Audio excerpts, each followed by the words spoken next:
507장 찬송하겠습니다.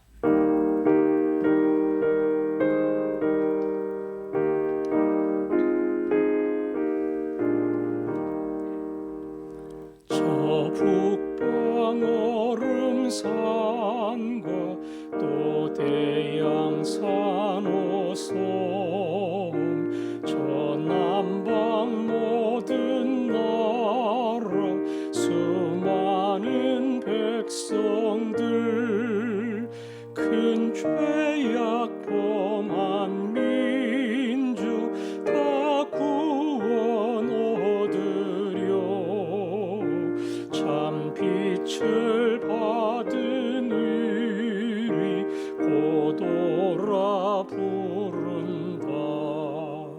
주은혜 받은 의리 큰 책임 믿고서 주 예수 참된 구원 전하지 않으랴.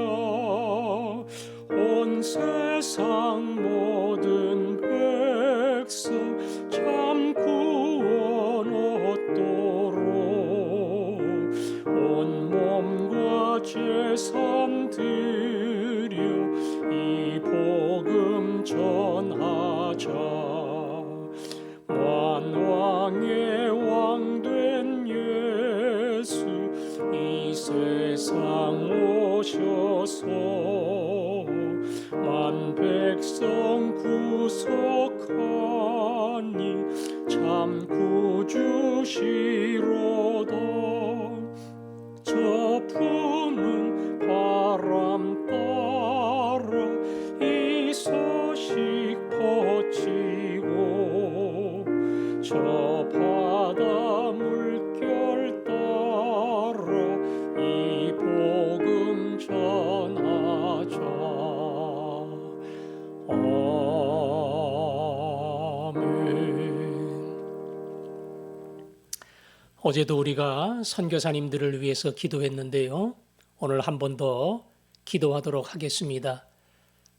코로나로 닫힌 문이 조금씩 열리면서 힘들지만 선교지로 입국할 수 있는 가능성이 생기기 시작했습니다. 하지만 중국이나 몇몇 국가에서 도저히 그 땅으로 돌아갈 수 없는 선교사님들이 계십니다. 오랫동안 이 땅에 머물면서 많은 생각과 고민이 있었는데 하나님이 기뻐하시는 새로운 사역지로 또 하나님이 원하시는 새로운 열정으로 주님이 그 다음에 어떠한 장으로 인도하시는가 기대하는 마음으로 나아가고 만나고 그 선교의 역사가 세상의 혼란과 관계없이 계속 이어질 수 있도록 닫혀있는 몇몇 나라의 선교사님들 기억하면서 함께 기도하겠습니다. 아버지 하나님, 복음을 증거하기 위해 그의 일생을 헌신하고 낯선 땅에 가서 생활하며 그리스도의 가슴으로 그들을 사랑하고 생명을 전하는 주의 종들, 코로나로 닫힌 문을 조금씩 열어주시고 선교지로 갈 수 있는 길이 생기게 해주신 거 감사합니다. 하나님, 그러나 돌아갈 수 없는 선교사들이 있습니다.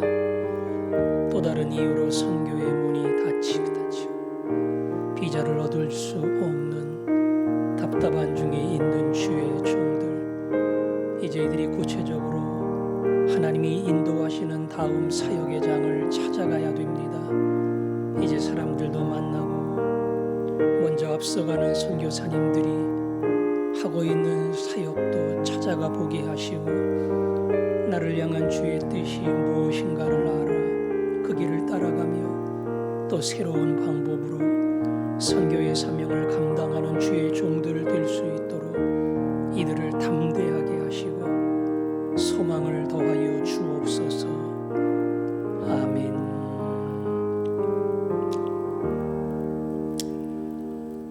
하나님 아버지, 선교의 문이 조금씩 열리고 있지만 또 다른 이유로 선교지에 갈 수 없는 힘들어하는 선교사들이 있습니다. 하나님이 이들을 기억하시고 자신이 땀 흘려 수고한 선교지로 돌아갈 수 없다 할지라도 주님이 예비한 그 다음에 새로운 영광 받으려고 하는 또 다른 선교지가 있음을 알게 하시고 주님의 인도하심 따라서 그 자리를 잘 찾아갈 수 있는 주의 종들이 되게 하여 주옵소서. 예수님 이름으로 기도합니다. 아멘. 디모데후서 4장 17절, 18절 두 절 말씀 읽겠습니다. 17절과 18절입니다. 두 절 말씀 한 목소리로 같이 읽도록 하겠습니다. 시작. 주께서 내 곁에 서서 나에게 힘을 주심은 나로 말미암아 선포된 말씀이 온전히 전파되어 모든 이방인이 듣게 하려 하심이니 내가 사자의 입에서 건짐을 받았느니라. 주께서 나를 모든 악한 일에서 건져내시고 또 그의 천국에 들어가도록 구원하시리니 그에게 영광이 세세 무궁토록 있을지어다. 아멘. 바울은 이 4장 9절부터 자신과 함께 있는 몇몇 사람들의 소식을 전하고 또 디모데에게 이들을 어떻게 대할 것인가, 또 몇몇 사람들을 소중히 여기고 몇몇 사람들을 특별히 주의하고 경계해야 된다. 그렇게 언급을 했습니다. 그리고는 말하기를 지난번에 봤던 16절에 보니까 내가 처음 변명할 때에 나와 함께 한 자가 하나도 없었다. 바울이 1차 투옥이 됐을 때에 재판을 받았겠지요. 변호사가 필요했겠지요.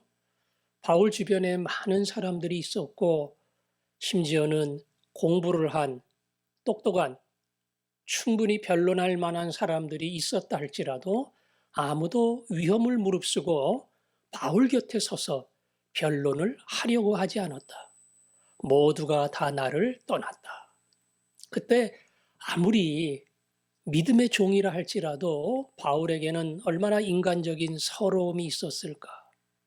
그 이전에 대마는 세상을 사랑하여 나를 떠났다 이야기할 때도 그 믿었던 대마에 대한 실망감이 있었을 텐데 이 변론의 자리에서도 누가 한 명 나를 위해 그 위험한 자리에 서지 않더라. 그 사실이 바울에게는 많은 상심이 되었을 겁니다. 그러나 바울은 오늘 본문에서 위대한 고백을 합니다. 주께서 내 곁에 서서 나에게 힘을 주시면 그랬죠? 아무도 없다. 이 마지막 자리, 위험한 자리에 누가 서려고 하겠는가? 잘못하면 죽음의 길을 가야 하는데 누가 이 자리에 서겠는가? 아무도 내 곁에 없지만 가만 보니까 끝까지 나를 지켜주시는 분, 나에게 힘을 주시는 분, 바로 주께서 내 곁에 서서. 비록 바울이 변론할 때에 누구도 바울 편에 서서 바울의 입장을 대변해 주지 않았지만 끝까지 바울 편에 서주시고 격려해 주시고 힘이 되어 주시고 바울의 곁을 떠나지 아니한 한 분이 계셨으니 그분이 바로 주님 예수 그리스도라. 바울은 이 사실을 발견한 겁니다. 나를 도와주는 사람이 많아요. 변론해 줄 변호사도 5명, 10명 줄 서 있어요.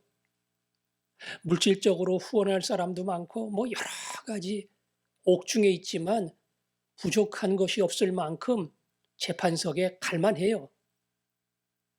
그러나 아무도 의지할 것이 없을 때 바울은 깊은 묵상과 그리고 하나님을 향한 자리로 나아갔고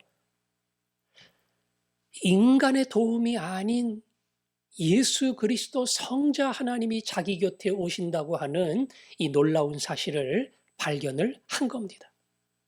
주변에 너무 많으면 예수님 안 보여요. 그 사람들 의지하고 그 돈 의지하게 됩니다. 그러나 아무것도 의지할 것이 없을 때 진정 예수님이 내 곁에 오셨다는 사실, 힘은 그분이 주시는 거구나. 그분이 나를 변론해 주시는 거구나. 바울은 이 사실을 발견을 한 겁니다. 왜 예수님은 바울 곁에 오셔서 끝까지 바울을 변론하시고 힘을 주셨을까? 이유가 있어요. 이유가. 17절에 보니까 나로 말미암아 선포된 말씀이 온전히 전파되어 모든 이방인이 듣게 하려 하심이니 내가 사자의 입에서 건짐을 받았느니라. 나를 통해서 말씀을 들어야 될 이방인들이 아직도 남아 있다는 겁니다. 그러니까 여기서 끝나면 안 돼요. 하나님은 나를 통해서 하고자 하는 일이, 주님은 나를 통해서 하고자 하는 자기의 계획이 있어요. 그 계획은 나를 택해 이방의 사도로 삼은 것처럼 조금 더 나를 통해 더 많은 사람이 복음을 들어야 하는 그러한 하나님의 계획이 있고 뜻이 있었다. 그래서 내가 사자의 입에서 건짐을 받았다. 물론 짐승을 말하는 거 아닙니다. 그런 수많은 위험 속에서 또 건져주시고 또 건져주시고 죽을 수밖에 없는 자리에서 또 살려주신 것, 돌멩이에 맞고도 또 일어나게 하신 것, 광주리에 매달려 도망가게 하신 것, 이 수많은 위기 속에서 하나님이 나를 건져주셨다. 왜? 내게는 하나님이 주신 사명이 남아있기 때문이다. 이 사명이 끝나면 주께서 나를 부르시겠지만 나를 향한 주님의 계획과 뜻이 남아있기 때문에 내 곁에 서서 변론해 주시고 지켜주시고 살려주시고 다시 복음을 전하는 자리로 불러내신다는 겁니다. 그래서 그 1차 변론의 과정을 통해서 예수님이 신실한 변호사며 힘을 주시는 분이라는 사실을 발견했고 내게 아직 사명이 남아있다고 하는 내 일에 대한 분명한 의식이 생겼다. 그렇게 말하는 겁니다. 그리고는 17절은 과거가 아니라 미래에 대해서 이야기를 합니다. 주께서 나를 모든 악한 일에서 건져내시고 또 그의 천국에 들어가도록 구원하시리니. 이건 미래의 일이에요. 앞으로도 우리 주님께서 이 수많은 위기와 악한 위험 속에서 나를 건져내실 것이다. 그리고 천국에 들어가기까지 구원하신다. 바울은 그러한 믿음의 확신이 있었습니다. 물론 이러한 믿음의 확신을 가지게 된 수많은 이유와 배경들이 있지만 오늘 본문 16절에 보면 과거에 그렇게 나를 지켜주셨어. 다 떠나도 예수님은 안 떠났어.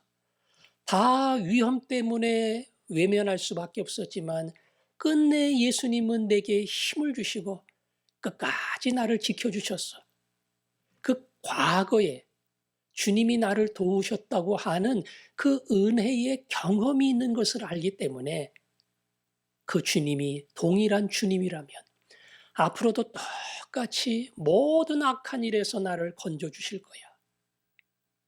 천국에 들어가도록 구원해 주실 것이다. 자, 이 편지는 바울이 2차 투옥이 되었을 때에 작성한 옥중 서신이라고 했습니다. 근데 아쉽게도 바울은 이 2차 마지막 디모데 후서를 쓰고 그리고 순교를 했습니다.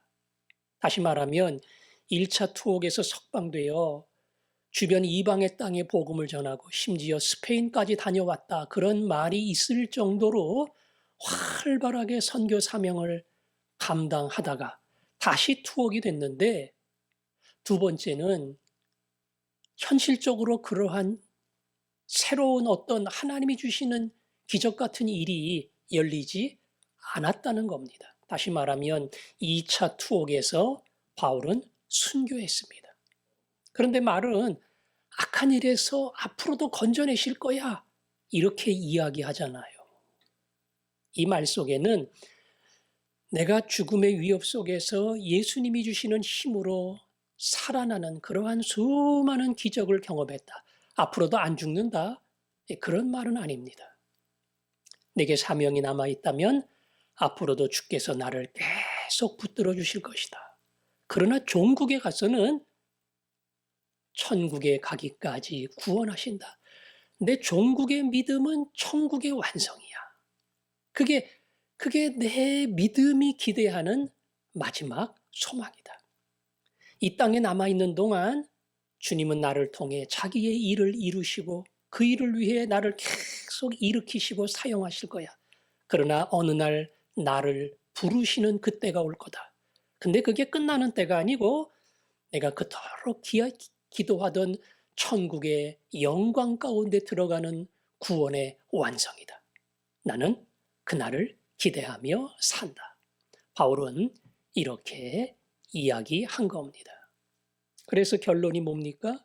그에게 영광이 세세 무궁토록 있을지어다. 돌아보면서 그때는 몰랐는데 가만 보니까 하나님이 그때 그 위기를 견뎌내고 통과하도록 그런 도움 안 주셨으면 아마 그때 내가 넘어졌을 거야. 엉뚱한 길로 빠졌을 거야. 그런 일들이 있어요.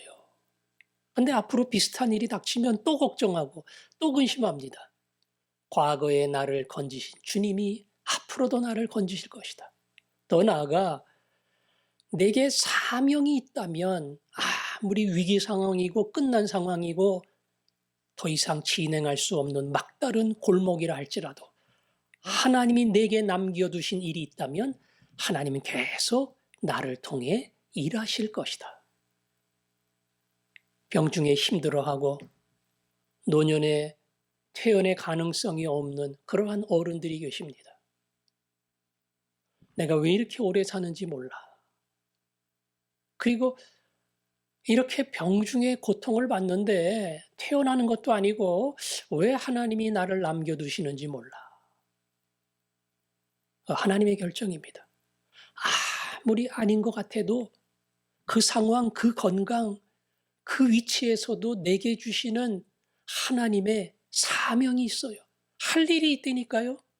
병원에 입원한다고 못합니까? 합니다. 몸이 마음대로 움직이지 못한다고 못합니까? 합니다. 돈이 다 날아가고 회사가 부도난다고 일 못합니까? 합니다. 하나님은 막다른 자리, 그리고 회복이 불가능한 것처럼 보이는 그 자리에서도 내가 마음을 주께 향하면서 주님, 생명을 오늘까지 지켜주셨으니 오늘도 주를 위해 살게 해 주옵소서. 기도하면 나를 살려두신 주님의 뜻이 그 연약한 자리에서 나타납니다. 종국에 가서 우리의 믿음은 천국입니다. 천국이에요. 물론 이 땅에서도 예수와 함께 우리는 천국의 길을 갑니다. 그러나 이 땅은 나그네 길입니다. 그리고 언젠간 그 여정이 끝납니다. 그 경기가 끝납니다. 그리고 마지막은 금메달입니다. 그 길을 바라보면서 하나님 조금 숨가쁘고 힘들고 외롭기도 하지만 마지막이 천국임을 믿습니다. 이 믿음이 분명할 때에 오늘을 걸어갈 수 있는 담대한 힘이 생기는 겁니다. 바울이 그 믿음을 가졌기에 능히 그 하루를, 위기를, 어려움을 견딜 수 있었습니다. 천국 신앙이라고 하는 게 굉장히 유치한 것 같고 미련한 것 같고 그냥 뭔가 현실을 외면하고 내세만을 바라보는 신앙처럼 보이지만 진짜 천국에 확신 있는 사람은 이 땅을 살아가는 자세가 달라져요. 나는 천국에 갈 사람이야. 여기에 연연하지도 않고 미련 두지도 않고 욕심내지도 않고 천국 백성답게 살 거야. 그런 자세가 생겨서 그 자세를 가지고 하루하루를 가게 됩니다. 오늘도 우리에게 이러한 자세를 달라고 기도하시고 나는 땅의 사람이 아닌 천국의 사람이다. 분명한 하늘나라 시민권자임을 기억하고 하늘의 백성답게 살게 하옵소서. 오늘의 우리의 기도가 될 수 있기를 바랍니다.